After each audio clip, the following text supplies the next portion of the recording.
that.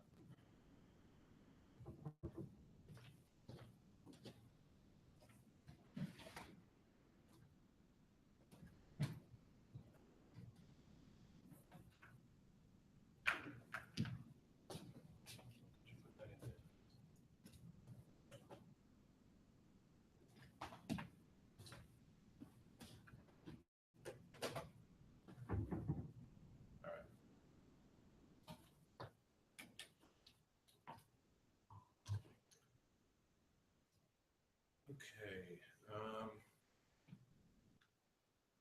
Before I start my talk, I just wanted to read a scripture that Steve said something in his talk that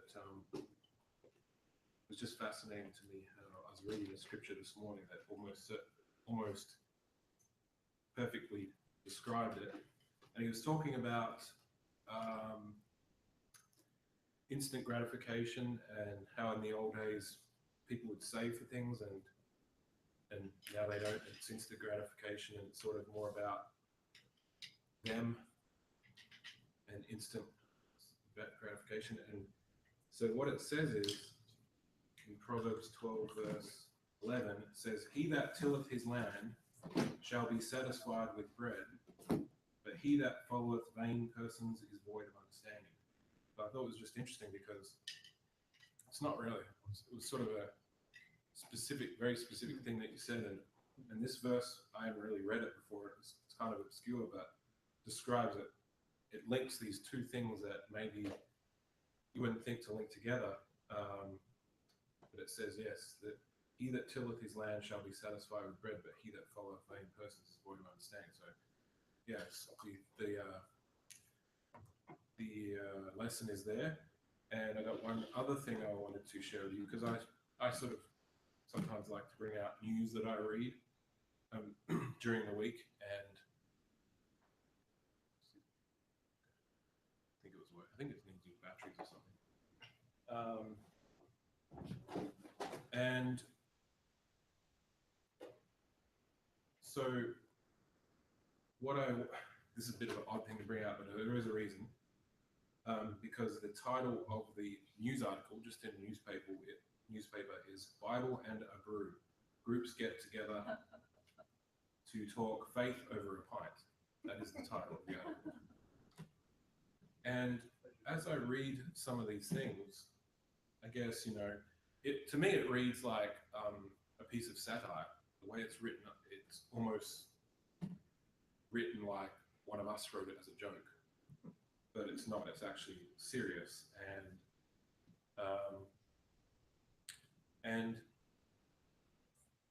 I'm not.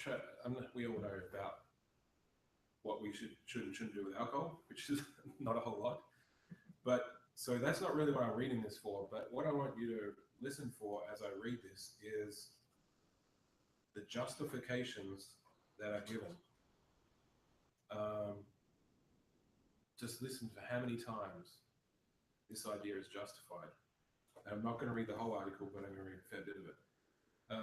So it says, "The big screen at Bernie's Tap Room in Waukesha flickers with a baseball game between TCU and Dallas Baptist. Players are nearly life-size, but the action on screen is lost to the 15 people seated at two long tables in front of the game. They are deep in conversation about Jesus, church, and life, stopping occasionally for a sip from the pint glass at hand. Jesus plus beer is in session. In and near Milwaukee, some people are getting a little faith with their froth. Assemblages, see what I mean? It's like a satire. Assemblages like Jesus plus beer are part of a national trend of groups combining Bible study with elbow bending. Sometimes it's easier to talk religion over a beer, one pastor said. It's also an idea that goes back to Martin Luther and the Protestant Reformation. Now, if you listen carefully, I've highlighted here these justifications. It's a national trend. Everyone's doing it. It's part of something bigger. It's not just us. It's easier to talk religion. There's actually something good about this, and it's an idea that goes back centuries. Brandon Brown, pastor at Collective MKE Church, said he started Jesus plus beer because people have left traditional church structures but still want to talk about Jesus. So now we're catering to people, right? There's a reason for this. People have left, so we need to go chase them down. That's he liked the selection of brews at Bernie's. That's the trajectory of my life, said Brown, whose Bayview version of the monthly Jesus plus beer sessions meets at so and such a place. Beer's actually a late addition. Jesus' love was there from the beginning. Not that these kind of groups are unique or new. Pub talks about religion have been going on since the Middle Ages. Again, calling back to this is an old thing.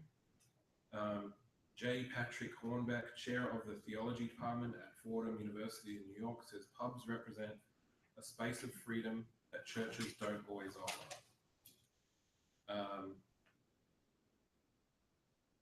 It gives people permission to say a little more, said Hornbeck, who says pubs offer something of a theological lubricant. It's something more of an equalizing force. So now it's about giving people space and freedom to say what they need to say. Beer is God's way of saying he wants us to be happy. So now we've introduced God into it. And I guess the point of this is that I'm trying to say is, have you ever noticed that when someone's doing something that's not right, that all they talk about is a list of justifications for what they're doing? If you ever hear people trying to convince you of something or tell you something, and it's just this massive long list of justifications, you know, alarm bells should go off. And let's see here. They go on about the relationship between religion and alcohol can be chronicled through the Reformation. Look for which countries had beer as their main alcoholic beverage as opposed to wine. Catholics had wine, Protestants had beer. And then he goes on to say about, you know, that talking the technicalities of beer and all that is similar to talking about religion. There's a certain technical pride in both creating something and playing with holy things, intoxicating substances, things that are spiritual in both senses of the word. Another thing he says there is it's a thing, it's a fad that's happening at the moment. Said church can be a scary place to voice dissent or ask questions, theologians suggest. There's definitely a lack of church structure for debate, said Carter Turner, Associate Professor of Religious Studies. Bars might be the closest thing we have to conversation safe houses. Now, you know, he has a little bit of a point there that we should be able to, and certainly our fellowship, there's a time and a place to ask questions, and there's certainly, obviously the middle of the meeting isn't the time, but there is a way to go about these things in the Bible, and so we certainly don't want the fellowship to be a scary place where people are afraid to ask questions. That's something that needs to happen. For Don Mingo of Big Bend, a faith shift attracted him away from church and toward Jesus plus beer. So a faith shift, you know. Again, it's about mankind moving and changing, and we're trying to follow them. So did the promise of really good beer. Like it was just an added benefit, you know. The stay-at-home dad with 8 children said he had been exploring why he believed what he did, found that others were too. What he ended up discovering was that there were a lot of different backgrounds that would come to these events: artists, scientists, ex-pastors, Catholics, Lutherans, Baptists, atheists. And there was an amicable conversation, but it was all passionate. Christopher Boucher doesn't go to church, he doesn't read the Bible, but the 26-year-old global product manager is a regular at Jesus plus beer. Traditional religious settings, you need to be formal. You need to know all the sayings that go with all the different parts of the service. You might feel obligated by the collection plate. The night's discussion is never written in stone, and tangents are welcome. As a result, he said, not only do people listen, they respond. And that's as much as I'm going to read, but yes, as I said, I didn't want to read that because it's about alcohol. I just think in any aspect of compromise that people do, you'll get a long list of justifications like that. And, you know, I wouldn't want to be standing in front of the Lord on that day in whatever situation where we've come up with these kinds of ideas and gone on our own path. So yes,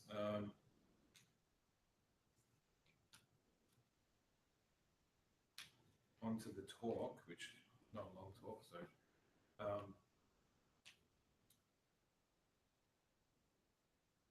I guess this is a pretty light-hearted. Well, it's kind of light-hearted in one sense, talk, but in another sense, I'm going to talk about a few disasters. But it's a very simple thought, which I'll tell you in a moment, that I had. And I just want to go through a few disasters and look at a specific thing about them, about these ones that I've chosen. And first example. Actually, I was watching a movie about the big downturn that happened a few years ago. And it was very horrifying what happened, because it was a true story. And just the corruption and the decisions that were made behind the scenes. But what I just wanted to bring out was the point that this movie showed that there were warning signs and there were indicators that this thing was going to happen, to do with subprime mortgages and packaging them up and sending them off. Basically, the idea was that the variable rate on all these mortgages was all going to go up significantly at the same time. And there were other things as well. And so we know that very few people could see that this was going to happen. And so it impacted a lot of people. And the movie shows that there were a very small amount of investors who could see this happening. They actually tried to, not warn people, but they didn't try and hide it exactly. They actually tried to make money off it by betting against these things. And ironically, the system was so corrupt that they nearly didn't get their money that they invested, because they knew that this disaster was going to happen, but the regulatory agencies that were supposed to do things like rate credit ratings and things like that, they were so corrupt in themselves that they wouldn't change their credit ratings. So even though something was junk, the corruption was such that they'd call it an A+ investment. So it was just corruption everywhere. But this situation here was definitely one where, if you wanted to, and I don't think it's necessarily something that just the general population could know, but people that should know better and were in these financial positions, ignored it. And it's sort of like a very simple example is driving your car when you have your dash, all those little indicators. If you're in your car and you're driving, hopefully you'll see if the temperature's too high, if you're low on oil or you're low on gas. These things are popping up and telling you, and it's up to you to pay attention to them and to notice them.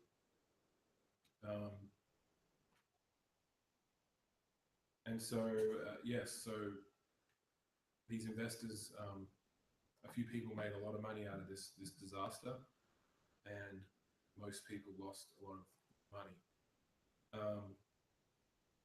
The sad thing about the movie that was probably true is that all these people who weren't paying attention, a lot of it was that, not that they were incompetent or anything, they actually didn't care, because they knew that the government would bail them out. So they knew that the worst case scenario is not as bad as it could be, because the government would bail us out. So they actually were careless in terms of those kinds of things. I think they said the end of the movie is like one person went to jail or no one went to jail during this entire thing. Another disaster is this one. I don't know if any of you've heard of this, but it's the Bhopal disaster in India. And it was a gas leak incident in India. And it's considered the world's worst industrial disaster. And there's sort of varying reports on how many people died immediately and followed up, but I'll read you a little bit about it.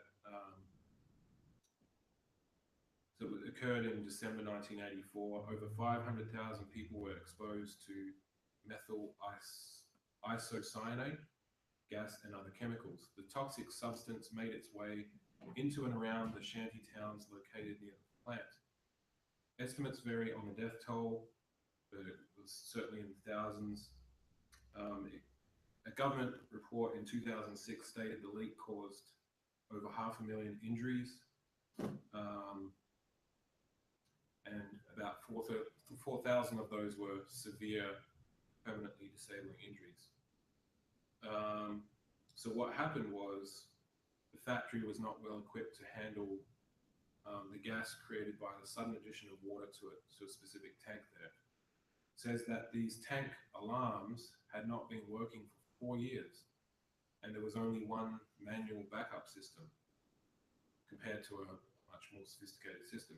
It says that the flare tower, which I think is a tower with a flame that burns off gas, and several vent gas scrubbers had been out of service for 5 months before the disaster. Only one gas scrubber was operating. It could not treat such a large amount of MIC with sodium hydroxide or caustic soda, which would have brought the concentration down to a safe level. The flare tower could only handle a quarter of the gas leak that occurred in 1984, and moreover, it was out of order at the time of the incident. To reduce energy costs, the refrigeration system was idle. This kept the MIC was kept at 20 degrees Celsius, not 4.5 degrees, as advised by the manual. So there's a big difference in temperature there. Even the steam boiler intended to clean the pipes was non-operational for unknown reasons. Slip bind plates that would have prevented water from pipes being cleaned from leaking into the tanks had the valves been faulty, were not installed, and their installation had been omitted from the cleaning checklist. According to the operators, the tank pressure gauge had been malfunctioning for roughly a week. In 1998, during civil action suits in India, it emerged that the plant was not prepared for problems. No action plans had been established to cope with incidents of this magnitude. And it's a photo of the blast plant there. So this particular disaster, again, was one where, well, there were multiple things, but as usually with disasters like Chernobyl and stuff, there's always like many things that go wrong, because otherwise, if it was just one thing that had to go wrong, then disasters would be happening every day. But there was just lack of maintenance and a lack of people following procedures, but mainly what I'd bring out is that they weren't responding to things that were presented to them in terms of conditions. It says even there that the pressure gauge was malfunctioning. So they didn't have good visibility into what the state of the plant was, and the things that they did see, they didn't care about. So the topic of my talk, which is actually not the title of those slides, but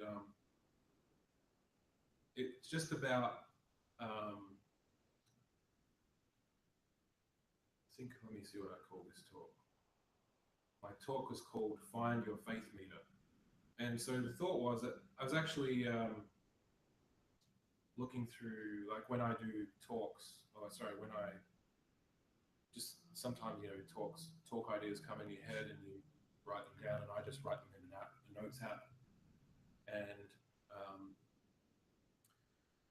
And it sort of occurred to me that what I've been doing subconsciously was checking my talk idea list, and which is, you add something in and then you use it, you check through and use it for a talk one day. And I sort of was subconsciously saying, sometimes I'd check in and be like, oh, I haven't added anything for a while. And it occurred to me that I was kind of using this idea as a way of monitoring, things like, how am I going, or am I reading my Bible enough, or, just, it was kind of like a gauge to me, just my personal little gauge of how active was my list.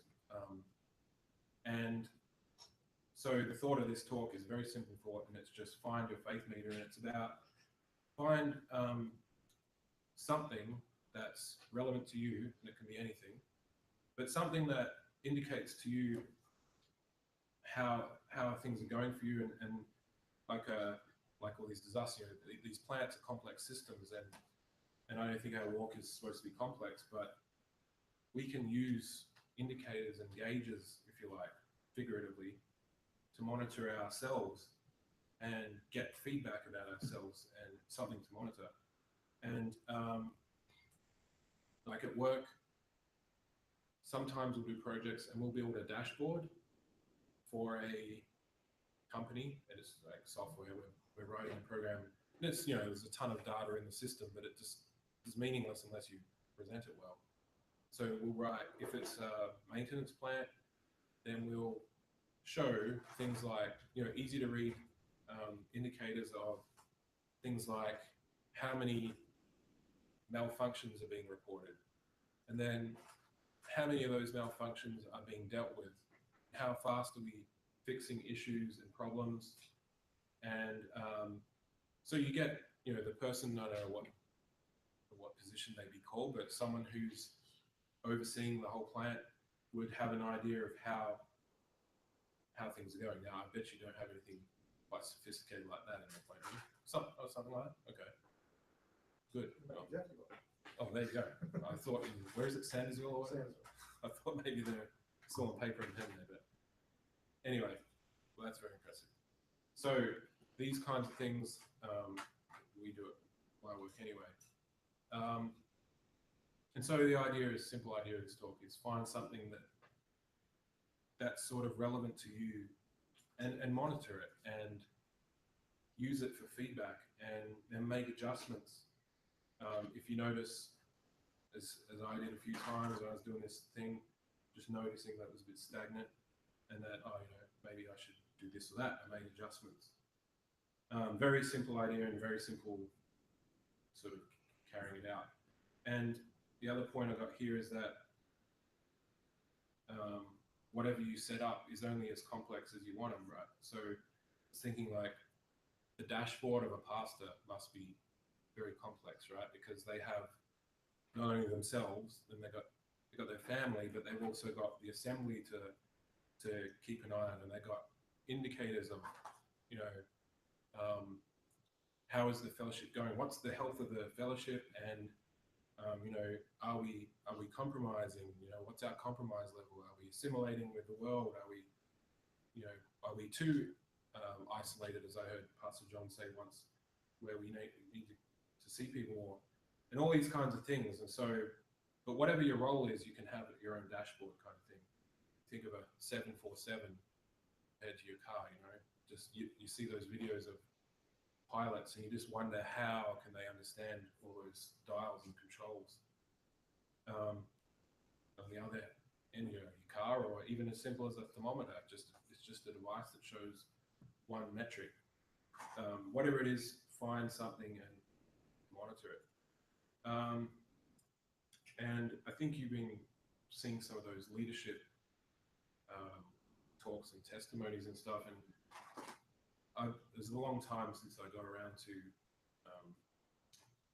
listening to those leadership camps. I've listened to a couple now, but one of them, I think it was 2009, there was a lot of talk of just how it was in the early days of different people's testimonies, and that they were very much aware of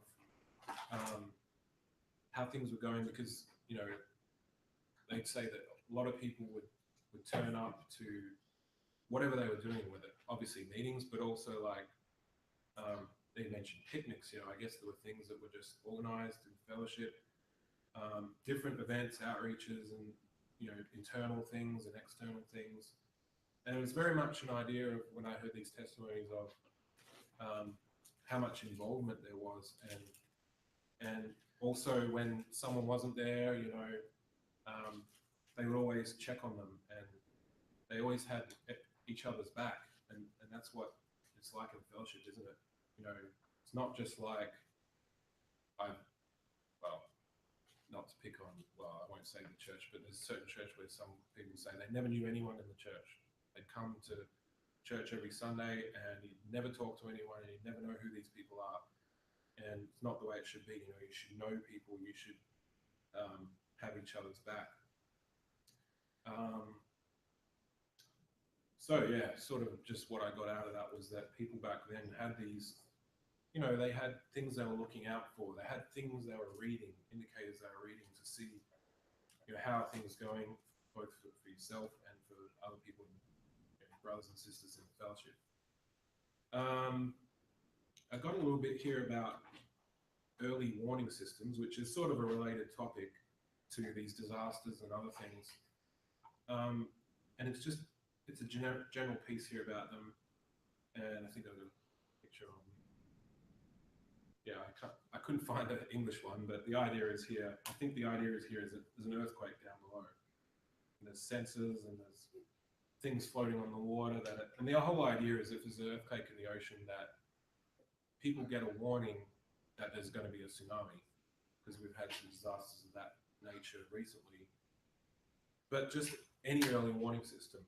So it's a combination of tools and processes, coordinated by usually international agencies, that kind of thing. And they may focus on one hazard or many hazards. These systems are composed of 4 elements: knowledge of the risk, technical monitoring, a warning service, and dissemination of meaningful warnings to people. And also what to do once you get that warning. So the subtitle is The Gap Between Warning and Heeding. However, improving the effectiveness of early warning systems does not in itself lead to reduced risk for disaster-prone communities. Early warning does little good unless it's followed by early action. Prioritizing risks. Another reason for inaction is that the warnings tend not to reflect an understanding of the decisions people then need to make in response. In developing countries, this means getting a handle on the well-established link between disasters and poverty. For example, a farmer may stay looking after their cattle rather than evacuate because they judge the risk of flood to be lower than the risk of losing their livelihood. Talks about technologies of getting the message out and coordinating response. So insufficient coordination and collaboration between organizations can hold back efforts to encourage early action because the organizations that produce warnings are not those that disseminate them. So early warning system is another good idea about monitoring something to tell you there's something wrong. And as it says in this little article, it's only good if you respond to early warning systems if, in this case, get all the people 5 miles from the shore or whatever it is and have them evacuate. And it's the same in our, at work, in my current project, we're doing a little bit of work, and one of the things is security in the network, and there are certain things that we can do that check software, and then if it's if there's something wrong, it sends alerts. And we have one particular area where it just sends so many alerts that no one would ever actually respond to it because it's too much. It's not telling us anything. But many of these kinds of ideas we can apply to our spiritual walk. Chernobyl, without going into this one in any depth, something that happened here, well, again, many things went wrong, but just want to pull out one. The people, the workers there, they were doing, they shut off, they were doing a test. I think basically Chernobyl happened because they were doing a reactor test and things got out of control.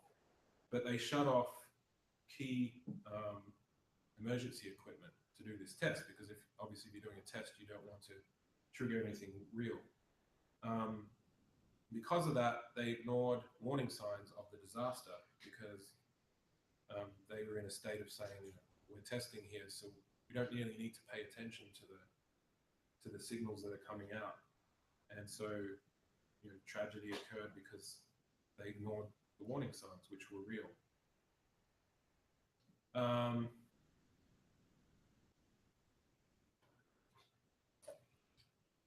think this is my final slide. So being a Muppets fan, I had to put something in. But this guy on the right, Dr. Bunsen Honeydew, if you've seen the Muppets, this guy is the classic example of who you do not want to be. He is, he's always demonstrating his new technology and stuff, and things going haywire, but he sort of flies by the seat of his pants, causes the guy on the left to go through all sorts of disfiguration and all this stuff. He doesn't really care about watching meters or signals or monitoring anything. He's just so impressed with what he does, and doesn't care about the gauges there. So yeah. So in conclusion, don't be someone who falls asleep at the console now. I don't think any of these things. Someone was falling asleep, although I did hear this week there was a situation where there was a flight and both pilots were asleep, fast asleep, and they didn't respond to something, but they recovered it. But there's disasters happening all the time of different scales, and we watch the news and we're all always, natural human emotion wants to assign blame, or at least find out who's to blame, because it's sad, it's terrible, and we just want to know who to blame, but when it comes to our own lives, we better be responsible for our own selves, almost assign blame to yourself if it's necessary, and take responsibility for the things that are happening in your life.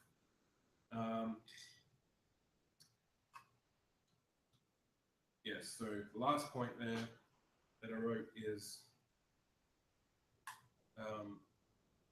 I've sort of compared these large systems and complex disasters to our walk in the Lord, not because our walk in the Lord is difficult or complex, but because the outcome is equally disastrous, or probably certainly more disastrous for ourselves if we don't meet the Lord in the end.